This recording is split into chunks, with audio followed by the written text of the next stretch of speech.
क्या हुआ है? इतनी उलझी हुई क्यों हो? क्या कहा तुम्हारी मामा ने? मामा की बातें सुन सुन के ना मैं पक गई हूँ। अब तो बुआ भी स्टार्ट हो गई है, तुम्हारे साथ आने के लिए इनकार कर रही। तो मेरी जान, तुम मुझे उनसे एक बार मिलवा दो ना। वो मुझसे मिलेंगी, उन्हें तसल्ली हो जाएगी, फिर मसला सॉल्व। मैं अभी नहीं बात कर सकती, उन्हें मेरी हर चीज पे एतराज है। और पता नहीं किस शख्स ने तुम्हारे बारे में कुछ गलत शलत बोल दिया उन्हें कि उनकी राय तुम्हारे बारे में बदल चुकी है। बस जैसे एग्जाम्स हो जाएंगे मैं कर लूंगी बात। और अगर वो ना मानी तो? ऐसे कैसे नहीं मानेंगी? मेरी जिंदगी का फैसला है, मैं खुद करूंगी, मेरा हक है। अगर उन्होंने तुम्हारा फैसला मानने से इनकार कर दिया फिर क्या करेंगे हम? उन्हें करना पड़ेगा, उन्हें मानना पड़ेगा। अगर उन्हें मेरी जरूरत है अपनी जिंदगी में, उन्हें मेरा हर फैसला मानना पड़ेगा। और मैं उनकी इकलौती औलाद हूँ, वो क्यों नहीं मानेंगी? उन्हें मेरी बात माननी पड़ेगी, क्योंकि वो मुझे किसी भी सूरत में खोना नहीं चाहेंगी। और वो ये भी जानती है जो मैं कहती हूँ वो मैं कर गुजर। मैं तुम्हारे बगैर जीना तसव्वुर भी नहीं कर सकता है। तुम्हें पाने के लिए मैं किसी भी हद तक जा सकता हूँ। ऐसी नौबत नहीं आएगी, हमारी शादी होके रहेगी।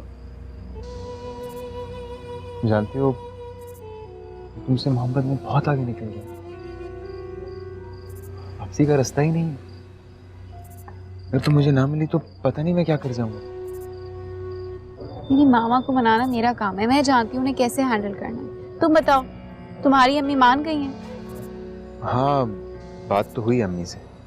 फिर? बस फिलहाल तो वो चुप हो गई, लेकिन मैं उन्हें तुम्हारे लिए मना लूंगा। मुझे उम्मीद है कि मेरी मामा भी जब तुमसे मिलेंगी तो उनकी राय तुम्हारे बारे में बदल जाए, क्योंकि तुम हो ही इतने चार्मिंग, सबको अपना फैन बना देते हो। जैसे तुम्हें बना लिया। बिल्कुल। सच पूछो तो तुम्हें मिलने के बाद मुझे एहसास हुआ कि मोहब्बत किसे कहते हैं। और ये कितना खूबसूरत जज्बा है। जब तुम मेरे सामने नहीं होती ना तो तुम्हें इमेजिन करता हूँ सीरियसली। और अगर तुम मुझे ना मिली तो पता नहीं क्या कर जाऊंगा मैं। तुम्हारे बगैर रहना बहुत मुश्किल है, नहीं रह पाऊंगा मैं।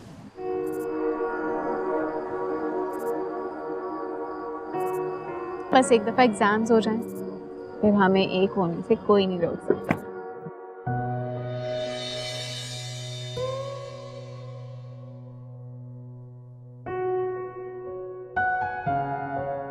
वाह वाह, लड़की ड्राइविंग कर रही है तो इसका मतलब एक्सीडेंट उसी की वजह से हुआ होगा। तुम लड़कों को तो सब ड्राइविंग आती है, हम तो यहाँ झक मारते हैं।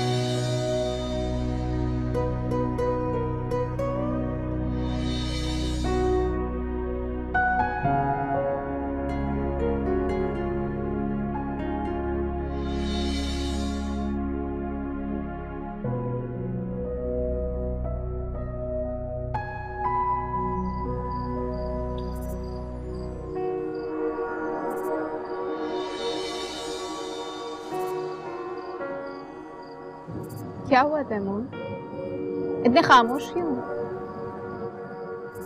कुछ नहीं। बताओ, अब मुझे भी नहीं बताओगे?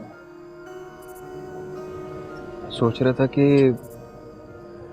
अपनी अम्मी और बहनों को तो किसी तरह मना लूंगा, लेकिन तुम उस छोटे से मकान में कैसे एडजस्ट कर पाओगे? क्यों, क्या बुराई है तुम्हारे घर में? मेरे घर एक छोटी सी सोसाइटी में, बस अजीब सी जगह पे है। तुम्हें आदत है इतने बड़े घर में रहने की। तुम ठीक कह रहे हो, लेकिन जरूरी तो नहीं कि शादी के बाद हम तुम्हारे घर में रहें। ऐसा भी तो हो सकता है कि तुम मेरे साथ मेरे घर में रहो। क्या हुआ, चुप क्यों हो गए? मेरे साथ रहने में कोई एतराज है? नहीं, मैंने ऐसा कब कहा है? मैं तो तुम्हारे साथ कहीं भी रह सकता हूँ, लेकिन मेरी कुछ जिम्मेदारियां भी हैं। मेरी अम्मी है, बहनें हैं, उनकी जिम्मेदारियां हैं ना मुझ पे। कैसे अकेला छोड़ सकता हूँ उन्हें? बस इसी बारे में सोच रहा था। तुम्हें किसी के लिए परेशान होने की जरूरत नहीं। एक दफा शादी हो जाएगी, सब ठीक हो जाएगा। तुम जहाँ कहोगे मैं वहीं रहूंगी। बस इतना याद रखना कि जो कुछ मेरा है वो तुम्हारा है। बात तो ठीक है, लेकिन अगर तुम्हारी मामा शादी के लिए ना मानी तो तुम्हें कुछ भी नहीं मिलेगा, बस मेरे उस छोटे से मकान में एडजस्ट करना पड़ेगा। पता नहीं कैसे रहोगी तुम। तैमूर, तुम क्यों बार बार ऐसी बातें करते हो? जब मैंने कहा मैं मामा को मना लूंगी, उनसे बात कर लूंगी, तुम्हें परेशान होने की जरूरत नहीं है ना। तुम मेरी बातों पे यकीन क्यों नहीं करते? अगर मामा नहीं मानेंगी हम खुद से शादी कर लेंगे, तुम जहाँ कहोगे हम वहीं रहेंगे। अब मुझे बहुत भूख लग रही है, लेट्स गो ईट। हाँ मुझे भी, चलो।